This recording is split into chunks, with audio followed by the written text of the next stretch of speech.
I'm Jordan Pollitt, and I'm going to present on Cushing's disease.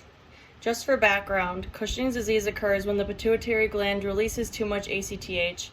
This results in the release of too much cortisol from the adrenal cortex.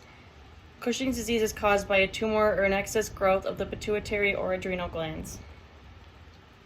Symptoms of Cushing syndrome are weight gain, thin arms and legs, weak muscles, thinning skin that easily bruises, fatigue, round face, a fatty hump between the shoulders, and purple stretch marks. Cushing syndrome can take around 20 to 40 years to actually develop. The symptoms appear slowly over time. Some people experience all the symptoms, while others may only experience a few. The weight gain is due to the high levels of cortisol, which causes a redistribution of fat, mostly in the stomach, chest, and face. The thinning skin is caused by a fat accumulation, which stretches the weakened skin. Easily bruised skin comes from the skin being thin and fragile. Purple stretch marks on the breasts, arms, abdomen, and thighs are due to hypercorticolism. The fatty hump is from an excessive fat accumulation. The symptoms of Cushing syndrome can start suddenly or gradually, but they tend to get slowly worse if they're not treated. The diagnosis for Cushing's disease is a urine and blood test. This is where the doctor measures hormone levels in urine and blood. They show whether the body is producing excessive cortisol. The cortisol is produced by the adrenal glands. A common urine test takes 24 hours to test for the cortisol. The doctor might also recommend other tests that involve measuring cortisol levels before and after stimulation or suppression with one other hormone medication.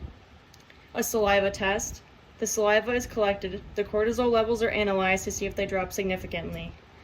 Cortisol levels rise and fall regularly throughout the day. Saliva is collected at night because cortisol levels drop significantly in the evening for those with the Cushing's disease. That way the doctors can see if the cortisol levels are too high. Imaging tests. This is a CT scan or an MRI scan, which displays images of the pituitary and adrenal glands. The scans can detect abnormalities such as tumors.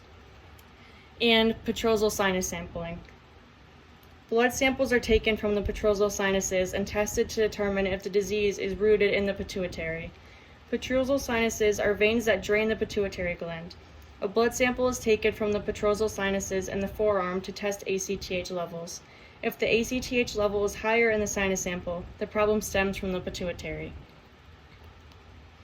Risk factors for Cushing's disease are adrenal or pituitary tumors, long-term therapy with corticosteroids, being a female, which is 70% of the cases, obesity, type 2 diabetes, and poorly regulated blood glucose levels. The adrenal tumors are what secrete cortisol. The pituitary tumors are what secrete the ACTH. The corticosteroid is a steroid medication that can have the same effect as too much cortisol release. Females are at a 7-to-3 ratio for developing Cushing syndrome compared to men, and is due to a common link to pituitary tumors. This is an image of normal cortisol release physiology. What happens is cortisol is produced in the adrenal gland. The cortisol influences energy metabolism and resistance to stress by keeping blood glucose levels constant. They also maintain blood pressure by increasing the action of vasoconstrictors. The body can detect when cortisol levels are low. One example of this is low blood glucose levels. When the cortisol levels are low, the hypothalamus releases CRH. This signals the anterior pituitary gland to release ACTH. ACTH causes the adrenal cortex to secrete cortisol into the bloodstream. Blood glucose levels then return to normal. This is an example of cortisol release pathophysiology. Cushing's disease occurs when a tumor forms in the pituitary gland. Instead of releasing normal amounts of ACTH, the tumor causes excessive release of ACTH from the pituitary gland. Excessive release of ACTH results in elevated production of cortisol. The body can also become exposed to high levels of cortisol if an individual takes an oral corticosteroid medication. High levels of cortisol are exposed to the body for long periods of time, and then the symptoms follow accordingly. Therapeutic intervention. You can surgically remove it if the tumor is present. Pituitary gland tumor is removed through a nasal cavity. The adrenal gland tumor is removed through the abdomen. After surgery, you take cortisol replacement drugs, and after 1 year, the adrenal hormone production returns. If the cause is a tumor a complete surgical removal can be required. The pituitary or adrenal gland will be removed dependent on which is responsible. If it's a pituitary tumor, it's removed by a neurosurgeon through the nasal cavity, the sphenoid sinus, with a microscope. Small incision among the nasal septum and under the upper lip. The surgery is called a hypophysectomy.